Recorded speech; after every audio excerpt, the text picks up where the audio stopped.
어머니, 내일은 특별한 날이에요. 제가 좋은 곳을 예약해뒀어요. 그래, 어딘데? 아주 좋은 곳이에요. 공기도 맑고 산책로도 있고 어머니 같은 분들이 많이 계시대요. 갑자기 웬일이니? 평소엔 바쁘다고 얼굴 보기도 힘들더니 죄송해요. 그동안 어머니 건강은 신경도 안 쓰고 이제부터는 전문가분들이 잘 돌봐주실 거예요. 전문가? 혹시 요양원 얘기하는 거니? 어머니, 어떻게? 다 들었다. 어젯밤에 구급차 부르기로 했다면서? 내가 자고 있을 때 강제로 데려가겠다고. 그건 어머니가 거부하실까봐. 그래서 밤중에 몰래 데려가려고 했다는 거야? 어머니, 저희도 다른 방법이 없어서. 다른 방법이 없다고! 그동안 내가 뭘 잘못했는지 말이라도 해봐. 손 떨린다고 밥 먹다가 그랬겠니? 파킨슨병 때문에 걷다가 넘어졌니? 아니요. 하지만 매일 체크리스트 작성하면서 약도 챙겨 먹고 운동도 하고 의사 선생님도 많이 좋아지셨다고 하시던데 그런데 갑자기 요양원은 왜? 그게 말해봐. 혹시 우리 집 때문이니? 담보대출 받으려고 은행 다녀온 거 다 알고 있어. 어머니, 그걸 어떻게? 이 나이 먹도록 살아보니까 자식들 숨소리만 들어도 다 알겠더라. 근데 왜 이렇게까지 해야 했니? 그냥 말로 하면 될 것을. 어머니, 저희가 잠깐. 지금 밖에서 차 소리가 설마 지금 죄송해요. 이미 예약을. 이 시간에 내가 너 낳아 기르면서도 이런 끔찍한 상상은 해본 적 없었는데 안녕하세요. 이번 사연은 68세 김정옥 어머니의 사연입니다. 김정옥 어머니의 사연을 들으시면서 따뜻한 위로와 격려, 그리고 따끔한 조언을 댓글에 남겨주시면 김정옥 어머니께 큰 위안과 힘이 되니 많은 댓글 부탁드리겠습니다. 그럼 사연 바로 시작하겠습니다. 저는 올해 68살입니다. 3년 전부터 파킨슨병 진단을 받고 약을 먹고 있어요. 처음에는 가벼운 손떨림만 있었는데 시간이 지나면서 걸음걸이도 조금 불편해지고 손떨림도 심해졌죠. 하지만 저는 이런 불편함 속에서도 제 살림은 혼자서도 잘 꾸려왔답니다. 매일 아침이면 일찍 일어나 체조를 하고 약을 챙겨 먹고 혈압도 재고 하루를 시작할 때마다 체크리스트를 만들어서 하나하나 확인하며 지냈어요. 떨리는 손으로 밥을 하고 빨래를 개는 게 쉽지는 않았지만 시간이 조금 더 걸릴 뿐 저는 할 수 있었거든요. 복지관에 다니기 시작한 건 2년 전부터예요. 처음에는 단순히 시간을 보내려고 갔는데 정원 원장님께서 파킨슨병 환자를 위한 운동 프로그램을 소개해 주셨어요. 어르신, 꾸준히 운동하시면 증상이 더 악화되는 걸 막을 수 있어요. 그 말씀을 듣고 시작한 태극권이 저를 많이 변화시켰답니다. 점심때면 이웃집 옥순이와 함께 식사를 했어요. 나이는 제가 3살 더 많지만 오랜 친구처럼 지내왔죠. 언니, 혼자 지내시는 게 힘드시진 않으세요? 옥순이가 걱정할 때마다 저는 웃으며 괜찮다고 했어요. 실제로도 그랬거든요. 아들이 분가한 후로 10년 넘게 혼자 살면서도 나름 활기차게 지내왔으니까요. 그러던 어느 날이었어요. 평소처럼 아침에 일어나 커피를 마시려는데 갑자기 눈앞이 캄캄해지면서 그대로 주저앉고 말았어요. 정신을 차려보니 옥순이가 제 옆에서 울상을 지으며 걱정하고 있더라고요. 언니, 괜찮으세요? 제가 문이 열려 있길래 들어와 보니까 쓰러져 계시잖아요. 이러다가 큰일 날 수 있어요. 다행히 저는 금방 정신을 차렸지만 그 일을 계기로 아들 준호가 자주 연락을 하기 시작했어요. 평소에는 바쁘다고 한 달에 한 번 정도나 얼굴 보기 힘들었는데 어머니, 이제는 혼자 계시면 위험할 것 같아요. 당분간 우리 집에서 지내시는 게 어떠세요? 아들의 걱정 어린 목소리가 오히려 제 마음을 따뜻하게 했어요. 아들네 집으로 거처를 옮기던 날, 옥순이가 절 붙잡고 한참을 망설이더니 말했어요. 언니, 요즘 자식들이 부모님을 요양원으로 보내는 일이 많다고 해요. 우리 동네에서만 해도 벌써 3분이나. 저는 그때 옥순이의 말을 그저 기우라고만 생각했어요. 아이고 우리 준호가 그럴 리가 없지. 며느리 미영이도 처음에는 무척 반가워했어요. 어머님, 이제 저희가 잘 모시고 있을 테니 걱정 마세요. 우진이도 할머니랑 같이 지낸다고 하니까 너무 좋아하더라고요. 손주 녀석도 제가 오니까 신이 나서 끊임없이 제잘제잘 이야기를 하는 게 아니겠어요? 할머니, 나 오늘 학교에서 이런 일이 있었는데, 하면서 하루 종일 제 곁을 떠나지 않더라고요. 처음 며칠은 정말 행복했습니다. 아침에 일어나면 며느리가 준비한 따뜻한 죽이 있고 손자랑 이야기도 하고 가끔 아들이 퇴근길에 사오는 과일도 먹고 오랜만에 느끼는 가족의 온기가 참 좋았어요. 하지만 그때는 몰랐죠. 이 달콤한 시간이 오래가지 않을 거라는 걸. 복지관 원장님도 제가 아들 집으로 거처를 옮긴다고 하니까 이상한 표정을 지으셨어요. 어르신, 혹시 무슨 일 있으시면 언제든 연락 주세요. 제가 도움이 필요하시면 달려가겠습니다. 그때는 그저 과한 걱정이라 생각했는데 나중에야 그 말씀의 의미를 깨달았답니다. 며칠이 지나면서 뭔가 이상한 낌새가 보이기 시작했어요. 며느리가 통화할 때면 목소리를 낮추고 아들은 퇴근하고 들어와 서재에 오래 머무르고 그리고 서랍 속에서 우연히 발견한 요양원 팸플릿. 그때부터였을까요? 제 가슴 한켠의 불안감이 자리 잡기 시작한 건 아들네 집에서 지내기 시작한 지 보름째 되던 날이었어요. 잠이 오지 않아 물을 마시러 부엌으로 가던 중이었죠. 그때 거실에서 들려오는 아들 부부의 소곤거리는 목소리에 발걸음을 멈췄어요. 어둠 속에서 희미하게 새어나오는 대화. 저도 모르게 숨을 죽이고 귀를 기울이게 됐죠. 여보, 어머님 상태가 점점 안 좋아지시는 것 같아요. 어제는 가스레인지 불도 끄지 않고 그냥 나가셨잖아요. 며느리의 목소리였어요. 그러니까 나도 걱정이야. 어머니가 실수로 사고라도 나면 어쩌나. 아들의 한숨 소리가 무겁게 들려왔어요. 순간 가슴이 철렁 내려앉았어요. 가스레인지를 끄지 않았다고요? 그럴 리가 없는데 매일매일 체크리스트를 작성하면서 확인하고 있었거든요. 그날 밤 한숨도 못 자고 수첩을 뒤적여보니 분명히 적혀 있었어요. 오후 3시 가스레인지 확인했음. 이틀 뒤 오후 제가 2층 방에서 쉬고 있을 때였어요. 살짝 열린 문틈 사이로 1층에서 통화하는 며느리의 목소리가 들려왔어요. 엄마, 나 진짜 미치겠어. 시어머님 때문에 너무 힘들어. 이제는 살림도 제대로 못 하시는 데다가 우진이 공부 본다고 하시더니 숙제만 엉망으로 만들어 놓으시잖아. 그렇다고 요양원 얘기를 꺼내자니 남편이 선뜻 결정을 못 내리고 엄마 나 어떡하면 좋아? 가슴이 철렁 내려앉았어요. 요양원이라뇨. 아직 저는 멀쩡한데 그날부터 손자의 숙제는 절대 건드리지 않았어요. 할머니, 오늘은 수학 문제 좀 봐주세요. 라고 해도 할머니가 요즘 눈이 좀 침침해서 아빠한테 봐달라고 하렴. 이렇게 말하고 돌려보냈죠. 실수라도 하면 안 된다는 생각에 더욱 조심스러워졌어요. 그 며칠 전부터 아들이 자주 재산 이야기를 꺼냈어요. 처음에는 무심코 던진 말처럼 시작됐죠. 어머니, 요즘 은행 금리가 많이 올랐더라고요. 혹시 통장 관리는 잘하고 계시죠? 그러더니 점점 구체적인 질문들이 이어졌어요. 그동안 모아두신 적금은 얼마나 되나요? 만기는 언제인가요? 그때는 단순히 제 노후를 걱정해서 하는 말인 줄 알았는데 어느 날 아들이 서재에서 뭔가를 열심히 보고 있는 걸 발견했어요.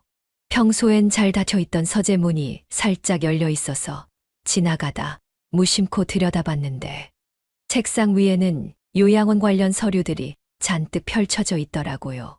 XX 실버타운 입소 안내, 요양병원 비용 안내, 전문 간병인 고용 계약서.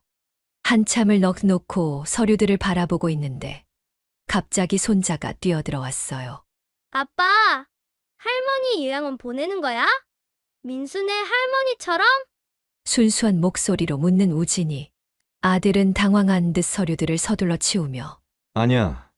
우진아, 그냥 회사 일이야. 어른들 일에 신경 쓰지 마. 하고 얼버무리더라고요. 손자는 다행이다. 할머니랑 떨어지기 싫은데. 라며 안도의 한숨을 쉬었죠. 그 순수한 눈빛에 제 마음이 더욱 아팠어요. 다음 날 주방 서랍을 정리하다가 또 다른 요양원 팸플릿을 발견했어요. XX 실버타운 편안한 노후의 시작이라는 제목이 적혀 있었죠. 안내문을 보니 한 달에 300만 원, 거기다 입소 보증금이 3천만 원이라고 적혀 있더라고요. 제 연금으로는 도저히 감당할 수 없는 금액이었어요. 순간 머리가 하얘졌어요. 그제야 아들이 통장과 적금 얘기를 꺼냈던 이유를 알 것 같았죠. 제 재산으로 요양원비를 충당하려는 속셈이었던 거예요. 팸플릿을 보다가 손이 떨려와서 그만 바닥에 떨어뜨리고 말았어요. 주워 올리려고 허리를 굽히는데 그 순간 현기증이 확 밀려왔죠. 옥순이가 말했던 이웃들의 이야기가 하나둘 떠올랐어요. 이 동네 박 할머니도 얼마 전에 요양원으로 가셨대요. 자식들이 처음엔 잘 모신다더니 결국 우리 옆집 최할머니는 밤중에 몰래 요양원으로 모셨다던데. 한밤중에 구급차처럼 꾸민 차가 와서 그대로 모시고 갔다잖아요. 마치 도미노처럼 쓰러져가는 이웃 어르신들의 소식에 제 차례를 기다리는 것 같아 밤잠을 설치기 일쑤였어요. 자다가도 현관문 소리만 들리면 화들짝 놀라 일어나곤 했죠. 이대로는 안 되겠다는 생각이 들었어요. 무언가 대책을 세워야만 했죠. 하지만 무엇부터 해야 할지. 그때 문득 복지관 원장님의 말씀이 떠올랐어요. 다음 날 아침 일찍 복지관을 찾아갔어요. 원장님께 모든 상황을 털어놓았죠. 어르신, 제가 예상했던 일이에요. 요즘 이런 일들이 많이 일어나고 있거든요. 하지만 걱정 마세요. 저희가 도와드릴게요. 원장님의 따뜻한 말씀에 눈물이 났어요. 원장님은 법률 상담을 받아보라고 하셨어요. 어르신의 의사에 반해서 강제로 요양원에 보내는 건 불법이에요. 미리 서류도 준비하고 대책도 세워두시는 게 좋겠어요. 그날부터 저는 제 나름의 준비를 시작했답니다. 먼저 통장과 도장을 안전한 곳으로 옮겨두었어요. 매일 쓰는 체크리스트도 더 꼼꼼히 작성했고, 파킨슨병, 약 복용 기록과 건강 상태도 빠짐없이 기록했죠. 혹시 모를 상황에 대비해서 작은 가방에 필요한 물건들도 챙겨두었고요. 하지만 마음 한켠에는 여전히 두려움이 있었어요. 우진이가 할머니, 우리 반 민수네 할머니는 이제 멀리 가셨대요. 민수가 많이 울었어요. 할머니가 보고 싶다고. 라고 말할 때면 가슴이 미어졌죠. 저도 이렇게 우진이와 헤어지게 될지도 모른다는 생각에 그렇게 불안한 나날들이 이어지던 어느 날 드디어 그들의 계획이 본격적으로 시작됐어요. 이제는 더 이상 숨어 있을 때가 아니었어요. 제 존재 가치를 보여주기로 마음먹었죠. 매일 새벽 5시면 일어나 행동을 시작했어요. 떨리는 손으로 밥을 하고 반찬을 준비하는 게 쉽지는 않았지만 포기하지 않았답니다. 아침 6시면 된장찌개가 보글보글 끓고 반찬 3가지에 따끈한 영양죽까지. 가스불을 켤 때마다 손이 떨렸지만 꾹 참고 다시 시작했어요. 시금치 무침을 할 때는 깨를 들고 있다가 온 주방에 쏟기도 했죠. 하지만 그때마다 깨끗이 치우고 다시 시작했답니다. 어머님, 제가 할게요. 처음에는 경계하는 듯한 말투로 저를 말리던 며느리가 일주일이 지나자 조금씩 달라지기 시작했어요. 특히 제가 끓인 된장찌개 맛을 본 후로는 확실히 달라졌죠. 어머님, 이 된장찌개 맛이 어떻게 이렇게 시원하고 깊어요? 전 이렇게 끓여도 이 맛이 안 나던데. 된장찌개 비법을 알려주면서 자연스럽게 대화가 시작됐어요. 장조림을 만들 때는 며느리가 먼저 주방으로 들어와 어머님, 저도 좀 배워볼게요. 라며 곁에서 거들더라고요. 김치를 담그는 날에는 정말 힘들었어요. 떨리는 손으로 배추를 절이고 양념을 버무리는 게 쉽지 않았거든요. 하지만 그만큼 정성을 들였죠. 며느리가 출근하기 전에 김치를 한 입 맛보더니 눈이 동그래졌어요. 어머님, 김치 너무 맛있어요. 정말 대단하세요. 저희 엄마한테도 좀 보내드릴까요? 엄마가 이 맛을 보시면 정말 좋아하실 것 같아요. 그 말을 듣는 순간 제 마음 한켠이 따뜻해졌어요. 둘째 주부터는 손자 우진이의 공부를 다시 봐주기 시작했어요. 이번에는 정말 신중하게 접근했죠. 우선 우진이의 학교 알림장부터 꼼꼼히 챙겼어요. 숙제를 하나하나 확인하고 시험 일정도 달력에 표시해 두었죠. 우진아, 이 문제 우리 같이 한번 읽어볼까? 할머니가 힌트를 줄 테니 내가 직접 풀어보는 거야. 문제를 풀다가 틀려도 절대 야단치지 않았어요. 대신 왜 이렇게 생각했어? 라고 물어보면서 아이의 생각을 먼저 들어주었죠. 손이 떨려서 글씨를 쓰기 힘들 때는 천천히 또박또박 설명해 주었어요. 그러다 보니 우진이가 점점 자신감을 가지기 시작했어요. 할머니, 이번에는 제가 먼저 풀어볼게요. 하면서 적극적으로 공부하더라고요. 한 달이 채 지나지 않아 놀라운 변화가 있었어요. 할머니, 제가 이번에 반에서 3등 했어요. 선생님이 칭찬해 주셨어요. 우진이가 들고 온 시험지를 보며 가슴이 벅차올랐어요. 건강관리도 더욱 철저히 했어요. 매일 아침 8시에는 복지관 태극권 수업에 빠지지 않고 참석했죠. 처음에는 떨리는 손발 때문에 동작을 제대로 따라하기도 힘들었어요. 하지만 포기하지 않고 매일매일 연습했더니 한 달이 지나자 놀라운 변화가 있더라고요. 어르신, 요즘 손떨림이 많이 좋아지신 것 같아요. 동작도 훨씬 안정되셨어요. 강사 선생님의 말씀에 얼마나 기뻤는지 몰라요. 오후 2시에는 실버 요가 시간. 처음에는 무릎이 아파서 자리에 앉았다 일어나는 것도 힘들었는데 이제는 가벼운 스트레칭도 할 수 있게 됐어요. 법적인 대비도 착실히 해두었어요. 매주 화요일 복지관에서 하는 무료 법률 상담을 통해 꼼꼼히 준비했죠. 어르신, 요양원 강제 입소는 불법이에요. 미리미리 서류를 준비해 두시는 게 좋겠어요. 변호사 선생님의 조언대로 재산관리 위임장도 작성하고 요양원 강제 입소에 대한 거부 의사도 문서로 남겨두었어요. 동네 파출소 박 경사님께도 제 상황을 살짝 알려드렸어요. 어르신, 무슨 일 있으시면 바로 연락 주세요. 저희가 즉시 출동하겠습니다. 강제로 요양원에 모시려 하는 건 명백한 불법이니까요. 든든한 지원군이 생긴 것 같아 마음이 한결 가벼워졌어요. 하지만 방심할 순 없었어요.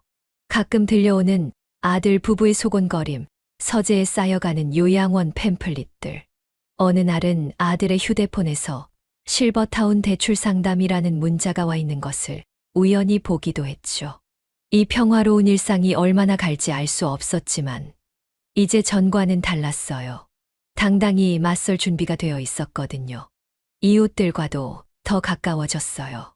2층의 정선희 씨네 딸 민지는 초등학교 3학년, 1층의 박서연 씨네 아들 준수는 4학년이었는데 두 아이 모두 맞벌이 가정이라 방과 후에 혼자 있는 시간이 많더라고요. 어머님, 혹시 우리 애들 좀 봐주실 수 있으세요? 하고 부탁을 받게 된 게 시작이었어요. 처음에는 숙제 봐주는 것부터 시작했죠. 아이들이 학원에서 돌아오는 4시쯤이면 제가 간식을 준비해뒀어요. 떨리는 손으로 사과를 깎고 샌드위치를 만드는 게 쉽지는 않았지만 아이들이 맛있게 먹는 모습을 보면 그런 수고로움도 다 잊혀졌어요. 입소문이 났는지 점점 더 많은 아이들이 모여들었어요. 3층의 김도윤이, 옆 동네 이지은이까지. 매일 오후면 제 집이 작은 도서관이 되었답니다. 우리 준수가 할머니랑 있는 시간이 제일 좋대요. 간식도 맛있고 숙제도 잘 가르쳐 주신대요. 아이들 어머니들의 감사 인사를 들을 때마다 제 존재 가치를 다시 한번 확인하는 것 같았어요. 만약의 사태를 대비해서 복지관 원장님께 부탁드려서 작은 사물함도 하나 만들어뒀어요. 거기에는 제 통장과 도장, 중요한 서류들을 보관해 두었죠. 만약 강제로 요양원에 보내려고 하면 그때는 제가 준비해둔 것들로 제 권리를 지켜낼 수 있을 거예요. 이렇게 하루하루 지내다 보니 어느새 6개월이 흘렀어요. 파킨슨병 약을 꾸준히 먹고 운동도 하니 손떨림도 많이 좋아졌고 걸음걸이도 한결 안정되었죠. 하지만 그날 예상치 못한 일이 벌어지고 말았어요. 그날은 평소와 다름없는 저녁이었어요. 저는 우진이와 함께 숙제를 보고 있었죠. 할머니! 할머니, 이 문제는 이렇게 풀면 되나요? 우진이의 질문에 대답하려는 그때 아들이 조심스럽게 저를 불렀어요. 어머니, 잠시 이야기 좀 나눌까요? 거실에는 아들과 며느리가 나란히 앉아 있었어요. 며느리의 손에는 낯익은 팸플릿이 들려 있었죠. 순간 가슴이 철렁 내려앉았어요. 드디어 이 순간이 온 거예요. 어머니, 제가 좋은 곳을 하나 알아봤어요. 치료시설도 잘 되어 있고, 같은 연세의 어르신들도 많이 계시고. 아들의 말이 채 끝나기도 전에 저는 차분하게 물었어요. 요양원 말하는 거니? 제 말에 아들 부부는 깜짝 놀란 듯 했어요. 어머니, 어떻게 아셨어요? 며느리가 놀란 목소리로 물었죠. 다 알고 있었단다. 너희가 몰래 요양원 알아보고 다닌 것도, 입소 상담받은 것도. 어머니, 저희가 그동안 말씀을 못 드렸던 건 아들이 말을 고르더니 이어갔어요. 파킨슨병이 지금은 좋아지신 것 같지만 의사 선생님 말씀으로는 앞으로 더 진행될 수 있대요. 미리 준비하는 게 좋다고. 하지만 전 이미 의사 선생님과 상담을 해둔 상태였죠. 난 매주 병원 가서 검사받고 있어. 의사 선생님도 요즘 많이 호전됐다고 하시던데. 며느리가 한숨을 쉬며 끼어들었어요. 어머님, 얼마 전에도 가스레인지를 낮은 불로 켜놓고 계셨잖아요. 저희가 퇴근하고 들어왔을 때. 순간 제 손에 들린 수첩을 꼭 쥐었어요. 그건 일부러 낮은 불로 켜둔 거야. 매주 콩을 삶고 있었거든. 여기 봐. 그날 체크리스트에 다 적혀 있어. 그때였어요. 갑자기 문이 벌컥 열리면서 손자 우진이가 들어왔어요.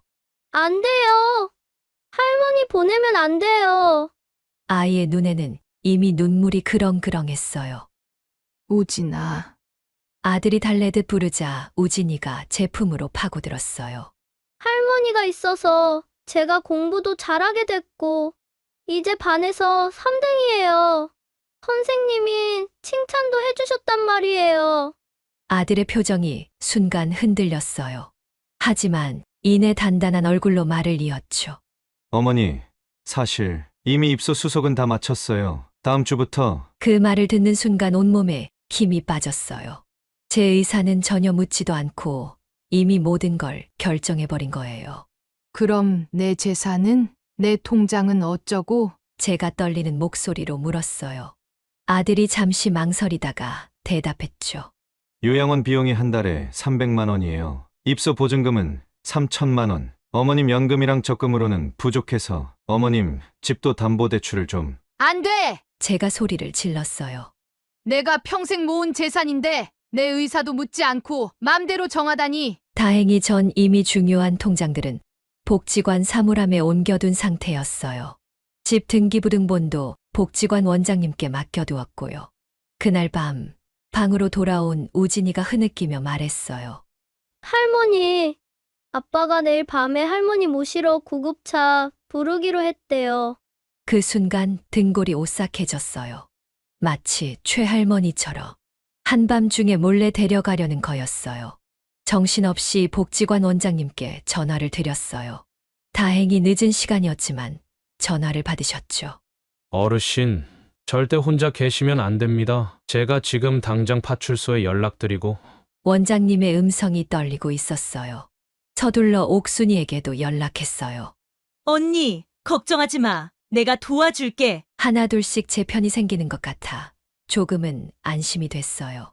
그날 밤 잠들기 전에 제가 그동안 써온 일기장과 체크리스트, 병원 진료, 기록들을 모두 챙겼어요. 그리고 복지관 사물함에 보관해둔 통장과 도장도 확인했죠. 혹시 모를 상황에 대비해서 작은 가방에 꼭 필요한 물건들도 넣어두었고요. 다음 날 아침 아들과 며느리는 평소와 다름없이 출근했어요. 하지만 왠지 모를 긴장감이 감돌았죠. 며느리는 제 눈을 피하고 아들은 어색하게 웃으며 어머니, 오늘은 일찍 들어올게요. 라고 말했어요. 해가 저물고 밤이 되자 멀리서 구급차 소리가 들리기 시작했어요. 창밖을 내다보니 희미한 불빛이 거리를 밝히고 있었죠. 제 심장이 터질 듯이 뛰기 시작했어요. 이제 어떻게 해야 하나? 도망갈까? 아니면 그때 갑자기 현관문 비밀번호 누르는 소리가 들렸어요. 조용히. 어머님이 깨시면 안 되니까. 작게 속삭이는 목소리. 하지만 저는 이미 준비가 되어 있었어요. 복지관 원장님과 옥순이 그리고 파출소 박 경사님이 제 방에서 대기하고 계셨거든요. 문이 열리는 순간 불이 확 켜졌어요. 거실에는 아들과 며느리 그리고 모르는 남자 둘이 서 있었어요. 구급 요원처럼 보이는 복장이었죠. 이게 무슨 일이십니까? 박 경사님의 단호한 목소리가 어둠을 갈랐어요. 무슨 일이시죠? 박 경사님의 단호한 목소리에 아들 부부가 굳어버렸어요. 저희 어머니를 요양원으로 모시려고. 아들이 더듬거리며 말했죠.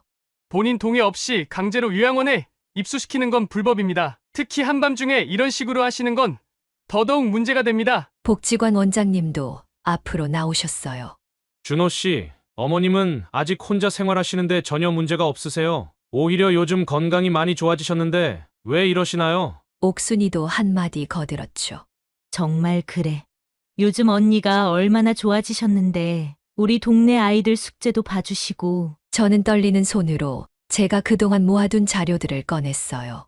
매일 적어둔 건강 체크리스트, 병원 진료, 기록, 복지관 활동일지. 내가 얼마나 건강해졌는지 이 기록들을 한번 봐주면 좋겠어. 아들이 서류들을 하나하나 살펴보더니 표정이 묘해졌어요. 특히 파킨슨병 증상이 호전되고 있다는 의사소견서를 보고는 한참을 말을 잇지 못했죠. 어머니, 저희가. 아들의 목소리가 떨렸어요.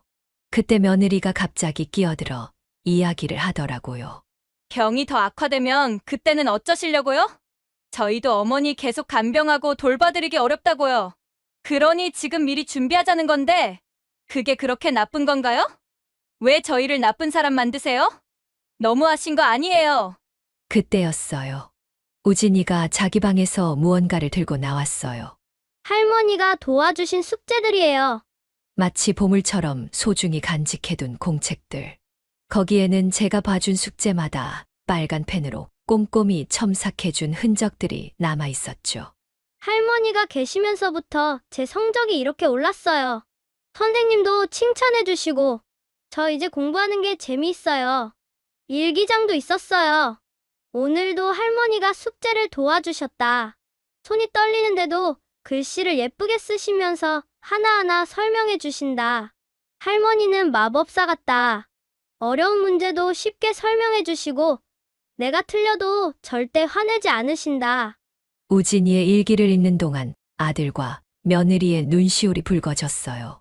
이웃들도 하나둘 모여들었어요. 2층에 정선희 씨가 급히 내려왔고 1층에 박서연 씨도 올라왔죠. 어머님 덕분에 우리 애들 공부가 많이 늘었어요. 매일 학원 갔다 오면 어머님께 가서 숙제하는 게 일상이 됐는데. 정선희 씨의 말에 다른 분들도 고개를 끄덕이셨어요. 복지관 원장님이 조심스럽게 말씀하셨어요. 사실 제가 어르신의 변화를 지켜봐왔어요. 처음에는 파킨슨병 때문에 글씨도 삐뚤삐뚤하셨는데 매일매일 연습하시더니 이제는 이렇게 예쁜 글씨를 쓰시잖아요. 무엇보다 아이들을 가르치시면서 어르신의 표정이 밝아지셨어요. 이런 활동이야말로 최고의 치료제가 아닐까요? 아들이 한참을 침묵하다가 고개를 들었어요. 어머니, 정말 죄송합니다. 저희는 어머님의 불편한 모습만 보고 판단했네요. 어머님께서 이렇게 열심히 생활하고 계신 줄은 몰랐어요. 요양원은 취소하겠습니다. 며느리도 눈물을 닦으며 말했어요. 이렇게 노력하셨는데 저희 편하자고 어머니 몰래 요양원 보내려고 한 거 용서하세요. 너무 죄송해요. 앞으로는 어머님께 반찬 만드는 것도 배우고 싶어요. 친정 어머님도 어머님 음식 칭찬을 많이 하시거든요. 우진이가 갑자기 일어나더니 제 목에 매달렸어요. 할머니, 이제 어디 안 가시는 거죠? 약속하실 거죠? 손자의 눈물 어린 눈빛을 보며 저도 눈시울이 붉어졌어요. 그래. 할머니는 우리 우진이랑 계속 같이 있을 거야. 이제 떨어지지 말자. 구급요원들은 어색한 표정으로 서 있다가 박 경사님의 눈짓을 받고 조용히 자리를 떴어요. 거실에는 이제 우리 가족과 이웃들, 그리고 믿음직한 조력자들만 남았죠. 복지관 원장님이 미소를 지으며 말씀하셨어요. 이렇게 서로를 이해하게 되어 다행이네요. 앞으로는 어르신께서 복지관 활동도 계속하시면서 가족들과도 더 끈끈한 정을 나누시면 좋겠어요. 그날 밤 늦은 시간까지 우리는 가족회의를 했어요. 앞으로 어떻게 지낼지, 서로를 어떻게 이해하고 배려할지. 처음으로 진심을 담아 이야기를 나눈 것 같았어요. 아들은 출근 전에 꼭 들르기로 했고, 며느리는 요리를 배우면서 저녁 식사를 함께 하기로 했죠. 우진이는 숙제 시간에 친구들도 데려오고 싶다고 했어요. 이렇게 우리 가족의 새로운 이야기가 시작됐어요. 요양원으로 보내려 했던 그날의 일은 오히려 우리 가족을 더 끈끈하게 만들어준 계기가 되었답니다. 그날의 일이 있고 나서 6개월이 지났어요. 우리 가족의 생활은 완전히 달라졌답니다. 아들은 약속대로 매일 아침 회사 가기 전에 들러서 제 혈압을 재고 약도 챙겨줬어요. 어머니, 오늘은 혈압이 더 안정되셨네요. 운동이 많이 도움이 되나 봐요. 아들의 얼굴에 안도의 미소가 번졌죠. 며느리도 많이 달라졌어요. 일주일에 2번은 꼭 저와 함께 요리를 배우겠다던 약속을 잘 지켰죠. 어머님, 이 김치 양념은 어떻게 만드시는 거예요? 저희 엄마가 어머님 김치가 제일 맛있다고 하시네요. 장에도 함께 가고 반찬도 같이 만들면서 며느리와의 관계가 전보다 더 가까워졌어요. 특히 기뻤던 건 우진이의 성적이었어요. 제가 매일 숙제를 봐주고 공부를 도와준 덕분인지 이번 중간고사에서 전교 1등을 했더라고요. 할머니, 제가 1등 했어요. 이건 다 할머니 덕분이에요. 우진이가 들고 온 성적표를 보면서 아들과 며느리의 눈시울도 붉어졌답니다. 그런데 말이에요. 얼마 전에 놀라운 소식을 들었어요. 그때 저를 보내려고 했던 그 요양원에서 큰 사고가 났다는 거예요. 입소자들을 학대하고 보호자들에게 터무니없는 추가 비용을 요구한 사실이 드러났대요. 심지어 밤중에 강제로 입소시키는 일도 있었다고. 결국 시설장이 구속되고 요양원은 문을 닫았답니다. 어머님, 정말 다행이에요. 저희가 큰 실수를 할 뻔했어요. 며느리가 그 소식을 전하며 제 손을 꼭 잡았어요. 당신 봐, 내가 그때 그 요양원에 어머님 모시면 안 된다고 했잖아. 아들의 목소리에 안도감이 묻어났죠. 돌이켜보면 그때의 위기가 오히려 우리 가족을 더 단단하게 만들어준 것 같아요. 복지관에서의 활동도 더욱 활발해졌어요. 노래교실에서는 제가 반장이 되어서 가을을 노래하다 공연을 준비하고 있답니다. 처음에는 손떨림 때문에 마이크 잡는 것도 걱정됐는데 이제는 떨지 않고 무대에 설 수 있어요. 김 선생님, 파킨슨병 환자가 이렇게 좋아질 수 있다니 정말 대단하세요. 원장님의 칭찬에 더욱 열심히 하게 되었죠. 이웃들과의 관계도 더욱 돈독해졌어요. 매주 토요일이면 저희 집이 작은 마을 회관이 된답니다. 오늘은 어머님이 무슨 반찬을 해주실까? 하면서 이웃분들이 하나둘 모이시죠. 2층에 정선희 씨는 민지를 데리고 오고 1층에 박서연 씨는 준수를 데리고 와요. 아이들은 제가 숙제를 봐주는 동안 엄마들은 차를 마시며 이런저런 이야기를 나눈답니다. 어머님, 저희 민지가 요즘 착해졌다고 선생님이 칭찬하셨대요. 할머니께 예절을 배우더니 달라졌나 봐요. 정선희 씨의 말에 제 마음이 따뜻해졌어요. 준수 어머니도 우리 준수가 이제는 혼자서도 숙제를 잘해요. 할머니께서 공부하는 방법을 잘 가르쳐 주신 덕분이에요. 라며 좋아하시더라고요. 얼마 전에는 뜻밖의 제안을 받았어요. 구청 복지과에서 오신 분들이 어르신의 사례가 너무 인상적이어서 찾아뵈었습니다. 라고 하시더라고요. 우리 동네에 실버 멘토링 프로그램을 만들고 싶다고. 저처럼 건강하신 어르신들이 아이들의 숙제도 봐주고 젊은 엄마들의 고민도 들어주는 거래요. 우리 가족에게도 기쁜 일이 있었어요. 아들이 과장으로 승진했다는 소식을 들었죠. 어머니, 이 승진은 다 어머니 덕분이에요. 가족을 돌보는 법을 배우고 나니까 회사 일도 더 잘 보이더라고요. 며느리도 한식 자격증을 따서 작은 반찬 가게를 열 계획을 세우고 있어요. 어머님께 배운 김치가 우리 가게의 대표 메뉴가 될 것 같아요. 우진이는 얼마 전 교내 100일장에서 상을 받았어요. 주제가 우리 가족이었는데 저를 주인공으로 글을 썼더라고요. 우리 할머니는 마법사라는 제목의 글이었죠. 떨리는 손으로도 맛있는 음식을 만들고 어려운 수학 문제도 쉽게 설명해주는 할머니가 마법사 같다고. 그 글을 읽으면서 저도 모르게 눈물이 났답니다. 이제는 매일 아침이 기다려져요. 아들이 언제 올까? 우진이가 오늘은 무슨 이야기를 들려줄까? 며느리와는 무슨 요리를 만들까? 그리고 저녁이면 식탁에 둘러앉아 오늘 하루 있었던 일들을 이야기하며 웃음꽃을 피우죠. 그래서 저는 오늘도 일기장 마지막에 이렇게 적어요. 오늘도 참 행복한 하루였다. 내일은 어떤 행복이 올까? 요양원으로 보내려 했던 그날의 시련이 오히려 우리 가족을 더 단단하게 만들어 주었고, 저를 더 건강하고 행복한 사람으로 변화시켜 주었으니까요. 인생은 참 알 수 없는 것 같아요. 때로는 위기라고 생각했던 순간이 새로운 시작이 될 수도 있다는 걸 저는 그렇게 배웠답니다. 여기까지 김정옥 어머니의 사연이었습니다. 여러분은 어떻게 들으셨나요? 오늘 이 사연을 들으신 부모님들, 그리고 자녀분들께 꼭 하고 싶은 말씀이 있습니다. 나이 들어 몸이 불편해진다고 해서 요양원이 유일한 해답은 아닙니다. 오히려 가족들과 함께하는 시간, 이웃들과 나누는 정, 그리고 자신의 존재 가치를 느끼며 사는 것. 이것이야말로 최고의 치료제가 될 수 있습니다. 우리 부모님들도 자녀분들도 서로를 이해하고 대화하는 시간을 가져보시면 좋겠습니다. 위기가 찾아왔을 때 서로를 믿고 함께 해결하다 보면 오히려 그 시련이 가족을 더 단단하게 만들어줄 수도 있으니까요. 여러분의 가정에도 이런 따뜻한 대화와 이해가 가득하시길 바랍니다. 구독과 좋아요, 알림 설정하시면 올라오는 사연을 빠르게 받아보실 수 있습니다. 그럼 다음 사연으로 찾아뵙겠습니다.